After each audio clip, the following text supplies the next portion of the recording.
Hello বন্ধুরা, আজকে আমাদের আলোচনার বিষয় হচ্ছে সমাস। বিগত ক্লাসে আমরা কার্ভ নিয়ে আলোচনা করেছিলাম, প্রায় 100খানা কোশ্চেন আলোচনা করেছি। তো আজকে সমাস নিয়ে আলোচনা করব। সমাসের প্রায় 100খানা এমসিকিউ কোশ্চেন নিয়ে এসেছি। তো সেই কোশ্চেনগুলো আজকে আমরা সলভ করে নেব, তাই ভিডিওটা একটু দীর্ঘায়িত হবে। তো সবাই সঙ্গে থেকো। ভিডিওটা দেখার পরে আশা করি তোমাদের সমাস নিয়ে যদি কোনো সমস্যা থাকে ওটা ক্লিয়ার হয়ে যাবে। তাই বেশি সময় নষ্ট না করে আমরা সমাসের আলোচনা চলে যাব। প্রথম প্রশ্ন হচ্ছে, ব্যাকরণগতভাবে সমাস শব্দের অর্থ কী? আমরা জানি যে সংক্ষিপ্তকরণ। দ্বিতীয় প্রশ্ন হবে যে সমাসের ক্ষেত্রে সন্নিহিত পদগুলির মধ্যে প্রয়োজন কিসের প্রয়োজন? অর্থ এবং ধারণাগত সম্পর্ক। পরস্পর অর্থ সম্বন্ধযুক্ত দুই বা ততোধিক পদের মিলনের ফলে কি হয়? সমাস হয়। 4 নম্বর প্রশ্ন হচ্ছে, ধ্বনির মিলনকে কি বলে? ধ্বনির মিলনকে সন্ধি বলা হবে। সমাসের 5 নম্বর প্রশ্ন, সমাসে একাধিক পদ মিলিত হয়ে যে নতুন পদটি গঠন করে তাকে কি পদ বলে? তাহলে একাধিক পদ মিলিত হয়ে আছে, তাহলে এটা কি হবে? সমস্ত পদ। যেসব পদের সমন্বয়ে সমাস পদটি গড়ে ওঠে তাদেরকে কি পদ বলে? তাদেরকে কি বলবো? সমসমান পদ। 7 নম্বর প্রশ্ন হচ্ছে, সমসমান পদগুলির মধ্যে যে পদটি পরে বা শেষে বসে তাকে আমরা কি বলবো? তাকে আমরা পরপদ বলবো। পরপদ হবে। তারপর 8 নম্বর প্রশ্ন হচ্ছে, 8 নম্বর প্রশ্ন কি হচ্ছে যে ব্যাস বাক্য ব্যবহৃত হয় বা ব্যাস বাক্যে ব্যবহৃত ব্যাস শব্দের অর্থ কী? এই ব্যাস শব্দের অর্থ হচ্ছে বিস্তার বা বিস্তর। দ্বন্দ্ব সমাসে অর্থ প্রাধান্য থাকে কোথায় থাকে? তাহলে পূর্বপদ থাকবে না পরপদ থাকবে না অন্য পদ থাকবে নাকি তোমার উভয় পদ থাকবে? এটা সাধারণত হবে উভয় পদেরই অর্থ প্রাধান্য থাকে। দ্বন্দ্ব সমাসে সমসমান পদ দুটিকে যুক্ত করে কে? এটি হবে সংযোজক অব্যয় দ্বারা। 11 দাগের প্রশ্ন হচ্ছে, কোন দ্বন্দ্ব সমাসের সমাসবদ্ধ পদ বহু বচনান্তক হয়? এটা আমরা জানি যে একশেষ দ্বন্দ্ব, আমি তুমি সে এবং আমরা একশেষ দ্বন্দ্ব। 12 দাগের প্রশ্ন হচ্ছে, সমাস নির্ণয় করা হয় পূর্বপদ পরপদ নাকি পূর্বপর অনুসারে নাকি সমস্ত পদ অনুসারে নাকি ব্যাস বাক্য অনুসারে? এটি হবে ব্যাস বাক্য অনুসারে। 13 দাগের প্রশ্ন হচ্ছে, আমরা এই সমাসবদ্ধ পদটির যথার্থ ব্যাস বাক্য কী হবে? তাহলে আমরা হচ্ছে আমি তুমি এবং সে। আমি তুমি এবং সে। তারপরে আমরা 14 দাগের প্রশ্ন দেখব। 14 দাগের প্রশ্ন যেটি আছে যে কর্মধারয় সমাসের প্রাধান্য থাকে কোন পদের প্রাধান্য থাকে? পরপদের প্রাধান্য থাকে। 15 দাগের প্রশ্ন হচ্ছে, কথা অমৃতের ন্যায়। তাহলে ন্যায়টা শেষেই আছে এবং কথা অমৃত, তাহলে এটা কি ধরনের সমাস হবে? এখানে বলে দিচ্ছে উপমেয় কোনটি হবে, যেখানে উপমেয় কোনটি হবে বলে দিচ্ছে। তাহলে কথাকে অমৃতের সঙ্গে তুলনা করা হচ্ছে, তাহলে এটা কি হবে? উপমেয়। কথা যার সঙ্গে তুলনা করা হচ্ছে, যাকে তুলনা করা হচ্ছে সেটা উপমেয়, আর যার সঙ্গে তুলনা করা সেটা উপমান। 16 হচ্ছে, কোনো উপমায় যার সঙ্গে তুলনা করা হয় তা হলো, বলছি কোনো উপমায় যার সঙ্গে তুলনা করা হয় সেটি কি হবে? তাহলে উপমান হবে, যার সঙ্গে তুলনা করা হচ্ছে। শিশুর শরীর কুসুমের মতো কোমল। এই কোমলটা কি? দেখো, শিশু এবং কুসুম দুটো হচ্ছে, শিশুর শরীর এবং কুসুম দুটোর সাধারণ ধর্ম কি? কোমল বা নরম। তো সেক্ষেত্রে কোমলটা হবে কোথায় গেল? সাধারণ ধর্ম। দ্বিগু শব্দের সাধারণ অর্থ কি? দুই গরুর মূল্যে কেনা। দুই গরুর মূল্যে কেনা। এরপরে আমরা 19 দাগের প্রশ্ন চলে আসবো। 19 দাগের প্রশ্ন কি আছে?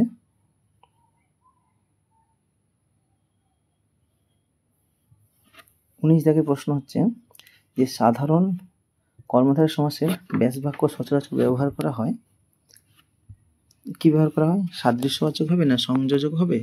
যে সাধারণ কর্মধারয় বলছে তাহলে হচ্ছে এগুলো, যদি রাজর্ষি বলে তাহলে যিনি রাজা তিনি ঋষি হয়, রাজর্ষি। তাহলে এটা সাপেক্ষ সর্বনাম হবে, যিনি তিনি। তারপর রয়েছে 20 দাগে গিন্নিমা। এই সংস্কৃত পদটির যথার্থ ব্যাস বাক্য কি হবে? তাহলে যিনি গিনি তিনিই মা তো নাকি? যিনি গিনি তার মা হবে না, তাহলে যিনি তিনি যে হচ্ছে না, তাহলে এখানে যেই গিনি সেই মা, তাহলে ভয় দেখ হয়ে যাবে। তারপরে 21 থেকে প্রশ্ন হচ্ছে মধ্যপদলোপী কর্মধারয় সমাসের মধ্যপদটি সাধারণত কি হয়? মধ্যপদটি সাধারণত এখানে হবে বিশেষণ নাকি অব্যয় নাকি সর্বনাম নাকি অব্যয়? এটি বিশেষণ হবে সাধারণত, অব্যয় হবে না, সর্বনামও হবে না। 22 থেকে প্রশ্ন হচ্ছে যে সমাসে পূর্বপদের কর্মকারক কর্মবাচক কারকবাচক কিংবা সম্বন্ধবাচক বিভক্তি লোপ পায় এবং পরবর্তী অর্থ প্রাধান্য পায় তাকে কি সমাস বলা হয়? সেটি হবে তৎপুরুষ সমাস।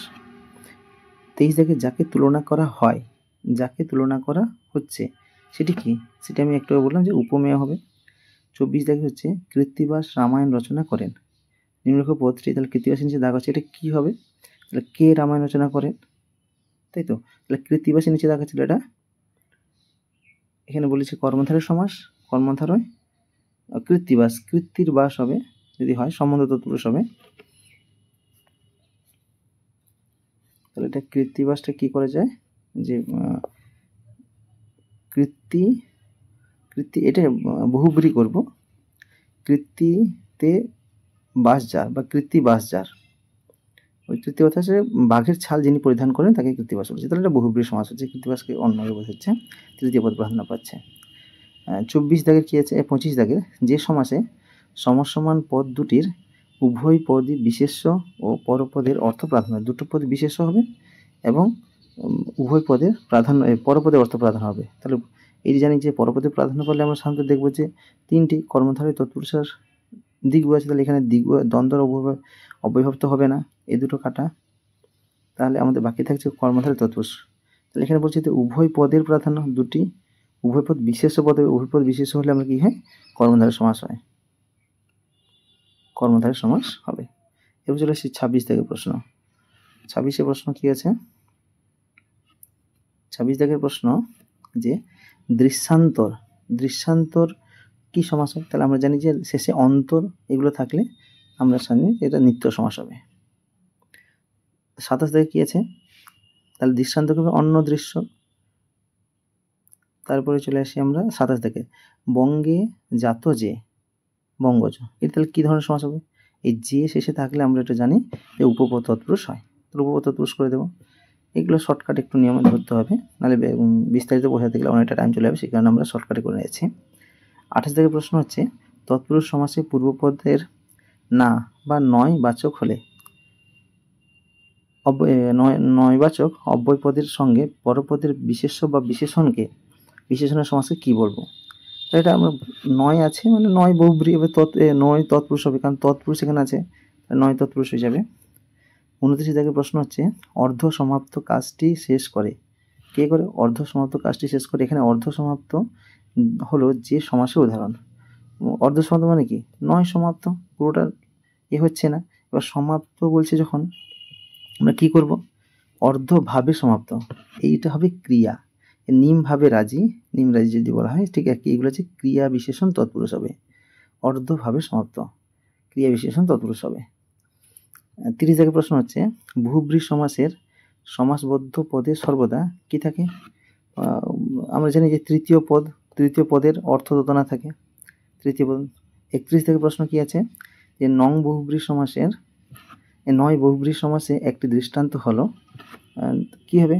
তাহলে নয় বা নাই থাকবে, তাহলে নয় মঙ্গল হবে না, এবং কি হবে? তৃতীয় পদে প্রাধান্য পাবে, তাহলে নাই সহায় যার, এই যারটা আনতে হবে, তৃতীয় পদে প্রাধান্য পাবে। এবার 32 থেকে প্রশ্ন হচ্ছে মুখোমুখি, এই সমাসবদ্ধ পদটির ব্যাস বাক্য হবে মুখোমুখি, তাহলে মুখে মুখে যে সাক্ষাৎ, আলাপ মুখে মুখে যে সাক্ষাৎ হবে, এটা ব্যাস বাক্য এটা হবে। এবার চলে আসি 33 থেকে প্রশ্ন হচ্ছে দ্বিগু সমাসের পূর্বপদটি সর্বদাই কি হয়? সংখ্যা হয়, সংখ্যা হচ্ছে বিশেষণ হবে। চলে আসবো আমরা 34 থেকে প্রশ্ন কি আছে? যে ক্ষুদ্র শাখা কি হবে? প্রশাখা, তাহলে এইটা কি হবে?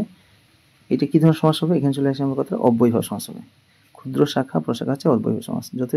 35 থেকে হচ্ছে যথেষ্ট, এই সমাসবদ্ধ পদটির ব্যাস বাক্যটি হবে যথেষ্ট, তাহলে যথা বা ইষ্টকে অতিক্রম করে না বা না করে, ইষ্টকে অতিক্রম না করে সেটা হচ্ছে যথেষ্ট, ইষ্টকে অতিক্রম না করে।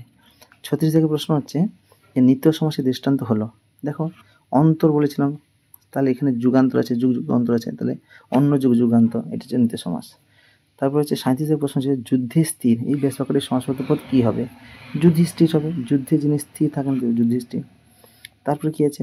অলোপ সমাসের একটি প্রধান বৈশিষ্ট্য হলো, তাহলে অলোপ মানে লোপ পাবে না, কী লোপ পাবে না? বিভক্তি লোপ পাবে না, তাহলে পূর্বপদের বিভক্তি লোপ পায় না, এটা ক্ষয়ের দেওয়া প্রশ্ন। উত্তর হবে পূর্বপদের বিভক্তি লোপ পায় না।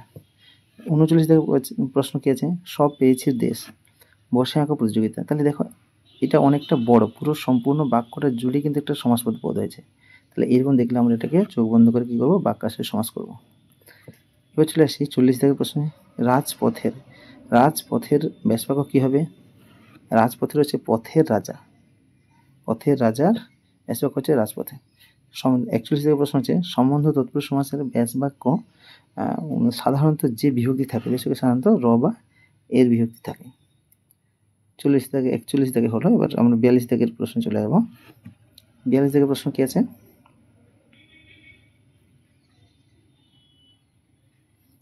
42 থেকে প্রশ্ন হচ্ছে,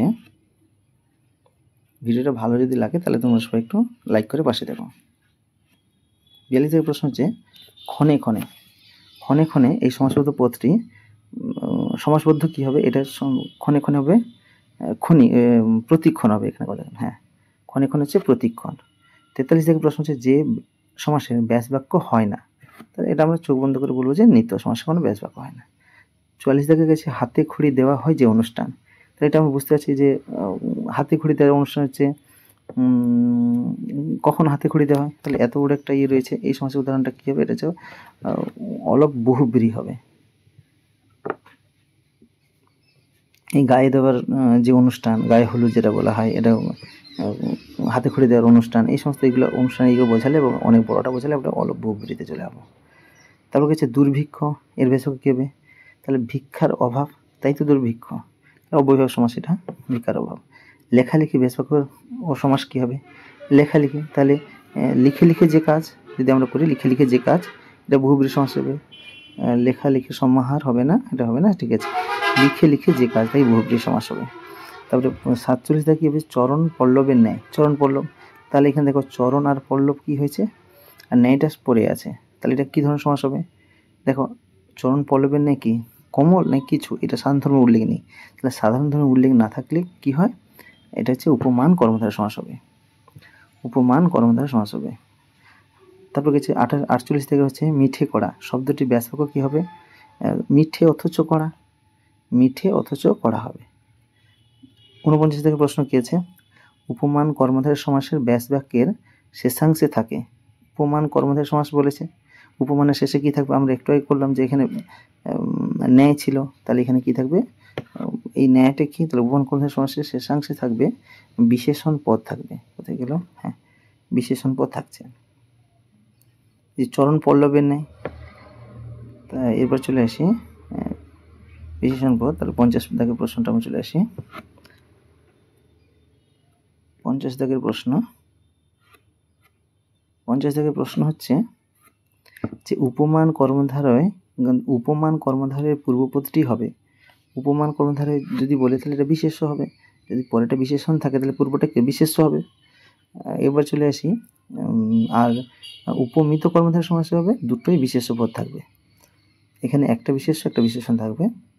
51 থেকে প্রশ্ন হচ্ছে বহুব্রী অর্থ হচ্ছে বহু ধান্য, বহুব্রী কথা অর্থ হচ্ছে বহু ধান্য। দম্পতির সমাসবদ্ধ পদটির ব্যাস বাক্য কী হবে? জায়া ও পতি হবে ব্যাস বাক্য, দ্বন্দ্ব সমাস, এটা হচ্ছে ব্যতিক্রমী দ্বন্দ্ব যদি বলা হয় আর কি, দ্বন্দ্ব সমাসের ব্যবহার। এবার চলে আসি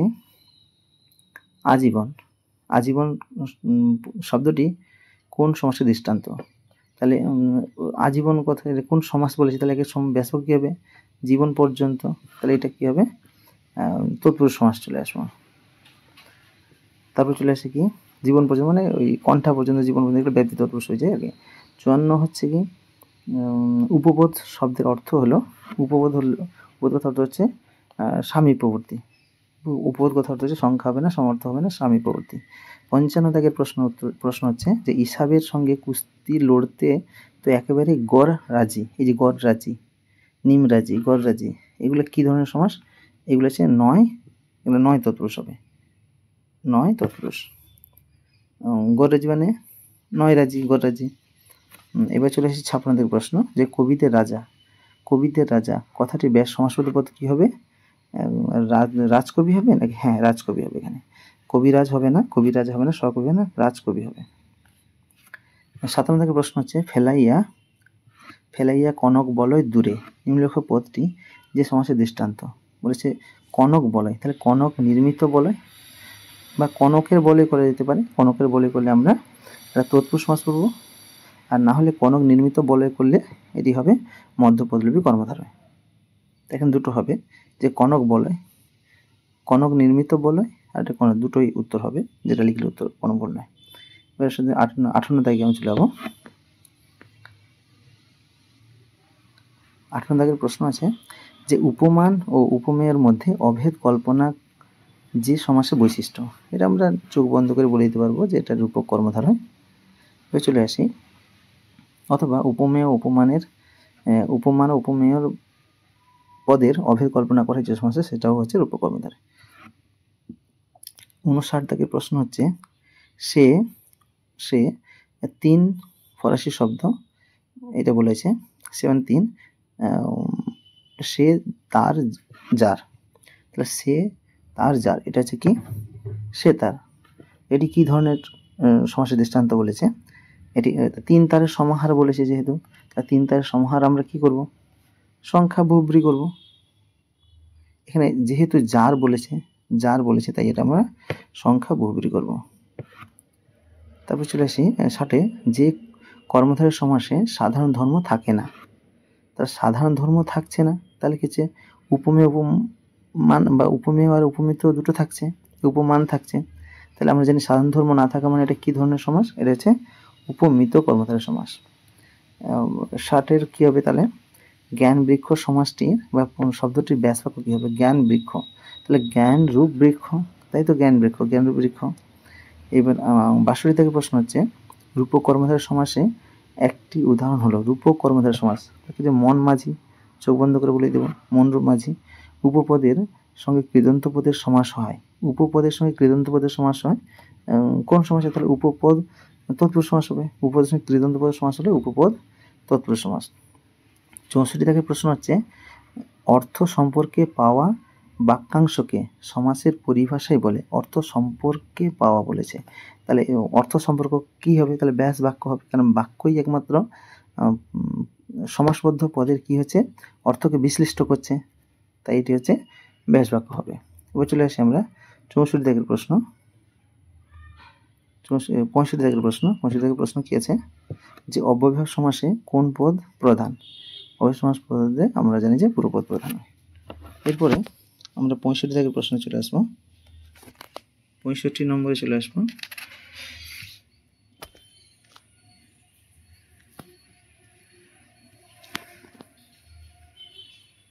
পঁয়ষট্টি হলো 66 থেকে শুরু করবো আমরা।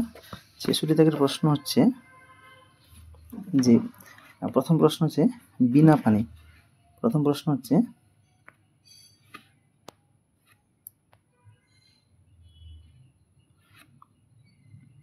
এক সেকেন্ড, একটু ঠিক করে নিই। প্রথম প্রশ্ন হচ্ছে বিনা পানি। এই পদে ব্যাস বাক্য কি হবে? বিনা পানিতে যার, তাহলে এটা আমরা বহুব্রী সমাস জানি। বিনা পানিতে যার বহুব্রী। গাছ পাকা, তাহলে এটি কি ধরনের সমাস? গাছে পাকা, অধিকরণ, তারপরে কোথায় পাকা? গাছে পাকা। বিজয় শঙ্খ শব্দে কি হবে? ব্যাস বাক্য কি হবে? তাহলে বিজয় সূচক শঙ্খ, বিজয় সূচক শঙ্খ, তাই বিজয় শঙ্খ, এটা কি হবে? মধ্যপদলোপী কর্মধারয়। সমাসে দুই বা তার বেশি পদ মিলে একটি পদ হয়, সেই পদকে কি বলে? দুটি পদ মিলে সমাসে, তাহলে এটা কি হবে? যে পরস্পর অর্থ সম্পর্ক হবে, পরস্পর অর্থ সম্পর্ক। এলো মানুষ ধরার দল, এখানে মানুষ ধরা, মানুষকে ধরা, তাহলে মানুষকে ধরালে কে থাকছে? বিভক্তি কে থাকছে? তাহলে এটা কি হয়েছে? কাকে ধরা? মানুষকে ধরা, তাহলে কর্ম তৎপুরুষ সমাস, কর্ম তৎপুরুষ সমাস হয়ে যাবে। তারপর হচ্ছে 71 দাগের সিংহাসন হলো কেবল সিংহ চিহ্নিত আসন, তাহলে মধ্যপদলোপী কর্মধারয়। 72 কি আছে? কোনটি নিমিত্ত তৎপুরুষ সমাসের উদাহরণ? নিমিত্ত তৎপুরুষ, তাহলে আমরা এগুলো ভেঙে গেলে বুঝতে পেরে যাবে। সামমুক্ত সাপ সাপ সাপ মুক্ত মানে সাপ হইতে মুক্ত, তাহলে এটা হবে না। আকাশ পাতাল, আকাশ হইতে পাতাল হবে না। দেবালয়, কি আছে, দেবের আলোয়, তাই দেবালয়। তাই এটাই হচ্ছে দেবের আরাধনার নিমিত্ত আলোয় দেবালয়। দেবালয় হচ্ছে দেবের আরাধনার নিমিত্ত আলোয়। আর মন মাঝি হচ্ছে মনরূপ মাঝি, তাহলে এটা আমরা দেবালয়টাই করবো, নিমিত্ত তৎপুরুষ সমাস। এবার চলে আসি 72, 73-এ চলে আসবো। 73 দাগের থেকে 73 দাগের প্রশ্নটা হচ্ছে যে কোন সমাসে ব্যাসবাক্য, কোন সমাসের ব্যাসবাক্য ও সমাসবদ্ধ পদ একই থাকে। তাহলে ব্যাসবাক্য সমাসবদ্ধ পদ কোনগুলো হচ্ছে না, পাল্টাচ্ছে না, তাহলে কোনটা হবে? তাহলে নিত্য সমাস। তাহলে এখানে ব্যাসবাক্য আর সমাসবদ্ধ পদে কোনো পার্থক্য হয় না, মানে ব্যাসবাক্য করাই যায় না। যদি করতে তাহলে ভিন্ন পদের সাহায্য নিতে, তাই এটাকে নিত্য সমাস বলছি। প্রতিদিন সমাসটি গড়ে উঠে যে কী হবে? প্রতিদিন, তাহলে দিন দিন, তাহলে কী হবে? বিপসা অর্থে, দিন দিন প্রতিদিন বিপসা অর্থে। পরপদটি 75 দাগের প্রশ্ন, পরপদটি প্রধান হয় যে সমাসে। পরপদ প্রধান হয়, এখানে বলছি দেখো, অব্যয়পদ হচ্ছে পূর্বপদ, তৎপুরুষ পরপদ, দ্বিগু হচ্ছে পরপদ, আর হচ্ছে বহুব্রী হচ্ছে ভিন্নপদ। তাহলে পরপদটি প্রধান হয় যে সমাসে, তাহলে এখানে আমরা তৎপুরুষ সমাস করব, তবে দ্বিগু সমাস হবে। 76 প্রশ্ন কি আছে? 76, যে রামদাস আর কোনো প্রশ্ন করিল না। নিম্নলিখিত পদটি যে সমাস হতে হয়, রামদাস মানে রামের দাস, তাই রামদাস, তাহলে কি হবে? এটা তৎপুরুষ সমাস, রবায়ে থাকবে। 77 দাগের প্রশ্ন হচ্ছে দ্বিগু সমাসের পরপদটি হয় কি হয়? দ্বিগু সমাসের পরপদটি হবে বিশেষ্য হবে। দ্বিগু সমাসের প্রথমটা কি হচ্ছে? সংখ্যা থাকছে, আর পরেরটা বিশেষ্য হচ্ছে। 78 হচ্ছে সমাসের মূল অর্থ কি? সমাসের মূল অর্থ হচ্ছে একাধিক পদের এক পদে পরিণতি লাভ করা, একাধিক পদকে এক পদে পরিণতি লাভ করা। 79 নম্বরে হচ্ছে বুড়ো মানুষের কথাটা শোনো। এখানে বুড়ো মানুষের রেখাঙ্কিত পদে যে সমাসের উদাহরণ হবে, এর কি ধরনের হবে? বুড়ো মানুষ, তাহলে বুড়ো যে মানুষ, তাই বুড়ো মানুষ, তাহলে কর্মধারয় সমাস হবে। বুড়ো যে মানুষ, বুড়ো মানুষ, কর্মধারয় সমাস হবে। এবার চলে এসে আমরা 80 দাগের উত্তর প্রশ্নতে। 80 দাগের প্রশ্ন হচ্ছে যে দশানন এর সমাস কি হবে? দশানন কি হবে? 10 আনন যার, তাই দশানন, তাহলে কি হবে? বহুব্রী সমাস। 81 দাগের প্রশ্ন হচ্ছে পূর্বপদের বিভক্তি লুপ্ত হয়ে পরপদের অর্থ প্রাধান্য পায় যে সমাসে। পূর্বপদের বিভক্তি লুপ্ত হয়েছে, তাহলে এটা আমরা চোখ বন্ধ করে বলে দেবো যে এটা তৎপুরুষ সমাস। 82 দাগের প্রশ্ন হচ্ছে ইন্দ্রজিৎ সমাসবদ্ধ পদটি যে সমাসের উদাহরণ। ইন্দ্রকে জয় করেছেন যিনি, বা যে থাকলে আমরা জানি যে উপতৎপুরুষ হবে। 83 দাগের প্রশ্ন হচ্ছে খদ্যোত শব্দটির যে সমাসের উদাহরণ। খদ্যোত, এটি হবে বেশ বাক্যটা কি হচ্ছে? এটা খদ্যোত এই পাখিকে বলা আছে যত সম্ভব, তো উপতৎপুরুষ হবে। তো বেশ বাক্য যদি কারো জানা থাকে তাহলে একটু জানাবে। খদ্যোত বা খেচরে যে যেমন হয়, তো খেচর, তো ঠিক একদম খদ্যোত ঠিক একই রকম হবে, উপতৎপুরুষ সমাস। 84 থেকে প্রশ্ন হচ্ছে তোরা সব জয়ধ্বনি কর। নিম্নলিখিত পদটি যে সমাস উদাহরণ। জয়ধ্বনি, তাহলে জয় সূচক ধ্বনি, তো এটা কি ধরনের সমাস হবে? এখানে তো মধ্যপদলীর কর্মধারী হবে, তাহলে এখানে শুধু কর্মধারী হবে। 85 দাগের প্রশ্ন হচ্ছে উপনগরী সমাসটি গড়ে উঠেছে তো সামীপ্য অর্থে, নগরীর সামীপ্য বা সমীপে, তাই উপনগরী সামীপ্য অর্থে। 86 দাগের প্রশ্ন হচ্ছে যে সমাসে উভয় পদের অর্থ প্রাধান্য পায়, এটা আমরা জানি যে দ্বন্দ্ব সমাসে।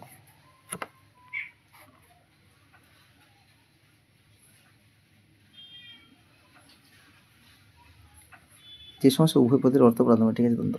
এবার চলে আসি 87 দাগের প্রশ্ন।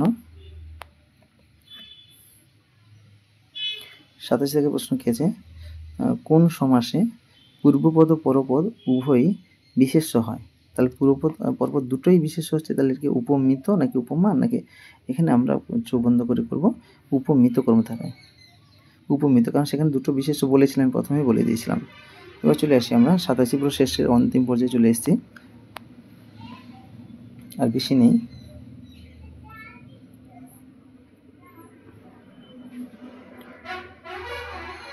এতক্ষণ মন দিয়ে শোনার জন্য সবাইকে অসংখ্য ধন্যবাদ। ভিডিও দেখার জন্য পারলে সবাই একটু বন্ধুদের মধ্যে শেয়ার করে দাও, এবং পাশে থাকা লাইক বাটনটা টিপে সবাই আমার পাশে থাকো একটু, এইভাবে আমি যেন আরও ভিডিও কিছু নিয়ে আসতে পারি। এরপর চলে আসি, কথা না বাড়িয়ে এরপরে চলে আসি 88 নম্বর প্রশ্ন হচ্ছে যে উত্তর পদের অর্থ প্রাধান্য পায়, মানে পরপদ, উত্তর পদ মানে পরপদ, পরপদের অর্থ প্রাধান্য পায়। সাধারণত আমরা জানি যে তৎপুরুষ সমাস হবে, কর্মধারয় হবে, দ্বিগুও হবে। তো এখানে আমরা তৎপুরুষ আর কর্মধারয় একসঙ্গে আছে না, এটাকে দেবো। এবার 89 দাগের প্রশ্ন হচ্ছে সমাস শব্দটি ব্যুৎপত্তি কী হবে? সমাস শব্দের ব্যুৎপত্তি সমপূর্বক, সম্পূর্বক, অস ধাতু যুগে অ বা ঘয় হলেও হতো, এখানে ঘয় যোগ নেই, আমরা অ দিয়ে দেবো। এবার চলে আসি 90 দাগের প্রশ্ন, সমাসের ক্ষেত্রে সন্নিহিত পদগুলির মধ্যে যা থাকা দরকার, কি থাকা দরকার? অর্থ সম্বন্ধ থাকতে হবে। 91 দাগের প্রশ্ন হচ্ছে পূর্বপদের অর্থ প্রাধান্য ঘটে যে সমাসে, এটা আমরা জানি যে অব্যয়ভাব সমাসে পূর্বপদের অর্থ প্রাধান্য পায়।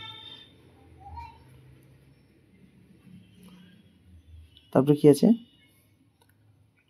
92 দাগের প্রশ্ন, 92 দাগের প্রশ্ন হচ্ছে তৎপুরুষ সমাস কোথায় গেল? হ্যাঁ, উপপদ তৎপুরুষ সমাসে উপপদ তৎপুরুষের পূর্বপদটি, উপপদ তৎপুরুষের পূর্বপদটি কি হবে? বিশেষণ নাকি বিশেষ্য? পূর্বপদটা হচ্ছে বিশেষ্য হবে। 93 প্রশ্ন হচ্ছে অনুদান সমাসটি গড়ে উঠেছে, অনুদান তাহলে কি হচ্ছে? ক্ষুদ্র দান হবে, বা এখানে কি বলছে? সাময়িক পথে পশ্চাৎ সহযোগী সাদৃশ্য, তাহলে সাদৃশ্য হবে। অনুদান মানে সাদৃশ্য অর্থেই হচ্ছে। এবার 95 হচ্ছে উপপদ বলতে বোঝায় কৃদন্ত পদের পূর্বস্থিত পদকে হবে, কৃদন্ত পদের পূর্বস্থিত পদ যেটা, সেটা হচ্ছে উপপদ। তাহলে উপপদ হচ্ছে, উপপদ বলতে কৃদন্ত পদের পূর্বস্থিত পদকে উপপদ বলছে। এবার 95 হচ্ছে যে দ্বন্দ্ব কথাটির অর্থ হলো, দ্বন্দ্ব কথার অর্থ হচ্ছে যুগ্ম। অনেকে বিরোধও করে দেয় বা মিলন করে দেয়, কিন্তু সেক্ষেত্রে সন্ধি ক্ষেত্রে মিলন হবে, কিন্তু এখানে আছে দ্বন্দ্ব মানে যুগ্ম হবে। ভবসিন্ধুরূপ, ভবরূপ সিন্ধু, তাহলে ভবসিন্ধু, তাহলে রূপক থাকলে ইয়েতে সমাস হবে, রূপক কর্মধারয় সমাস হবে। তারপরে চলে আসি প্রতিদিন সমাসটি গড়ে উঠেছে, মনে হয় এটা আগে আমরা করেছিলাম যে এটা বিপসা অর্থ হয়েছিল, বিপসা অর্থ হয়েছে। এবার চলে আসি 98 দাগের প্রশ্ন হচ্ছে একটি প্রায় সমার্থক দ্বন্দ্বের উদাহরণ, একটি প্রায় সমার্থক দ্বন্দ্বের উদাহরণ হবে কি? এখানে আছে যে রাম সীতা সমার্থক দ্বন্দ্ব বলেছে, রাম সীতা হচ্ছে না, নদী সমুদ্র হচ্ছে না, নরনারী বিপরীত, বিন্দু বিসর্গ, হ্যাঁ এইটাই হবে, বিন্দু বিসর্গ হবে। এবার চলে আসি 99 দাগের প্রশ্ন হচ্ছে যে সমাসের ব্যাস বাক্য হয় না, এটাও আমরা করে নিয়েছি, দ্বিতীয় সমাস হবে। 100 দাগের প্রশ্ন হচ্ছে প্রদত্ত কোন অব্যয়ভাব সমাসটির পশ্চাৎ অর্থে প্রযুক্ত? কোন অব্যয়ভাব সমাসটি পশ্চাৎ অর্থে? তাহলে অনুকূল, কুলের পশ্চাৎ, অনুরাগ, অনুকূল মানে কুলের সমীপ হবে, অনুদান এটাও হবে না, অনুরাগ, রাগের পশ্চাৎ অনুরাগ, এটা হবে, হ্যাঁ রাগ হলে তারপরে অনুরাগ হবে, অনুরূপ না, অনুরূপ মানে সদৃশ্য অর্থে। এখানে বলেছি যে পশ্চাৎ অর্থে যেহেতু বলেছি, তাই হলে অনুরাগ হবে, রাগের পশ্চাৎ। কুলের পশ্চাৎ অনুকূল হবে না, অনুকূল আর প্রতিকূল না কুলের আগে হয়, তাই এটা হবে না। 101 অর্থাৎ আজকের লাস্ট প্রশ্ন, চিরসুখী পদটি হলো কি পদ হবে? তাহলে চিরকাল ব্যাপিয়া সুখী, তাই ব্যাপ্তি তৎপুরুষ সমাস হবে। এখানে আমরা সমাসের আলোচনা শেষ করলাম। শেষবারের মতো আরেকবার বলছি, যারা আমার চ্যানেলটাকে সাবস্ক্রাইব করেনি অতি অবশ্যই সাবস্ক্রাইব করে রাখো, যাতে ওই রকম ভিডিও সবার আগে তোমার কাছে পৌঁছে যায়, এবং বেশি বেশি করে বন্ধুদের মধ্যে শেয়ার করো, যাতে আমার ভিডিও করার মানসিকতাটা একটু জাগে। তো যদি আমার এই ভিডিও দেখে কেউ উপকৃত হও, তাহলে বলবো যে একটা লাইক দিয়ে তোমার সম্মতি প্রকাশ করো। আজকের জন্য এইটুকু, দেখা হচ্ছে পরের ভিডিওতে।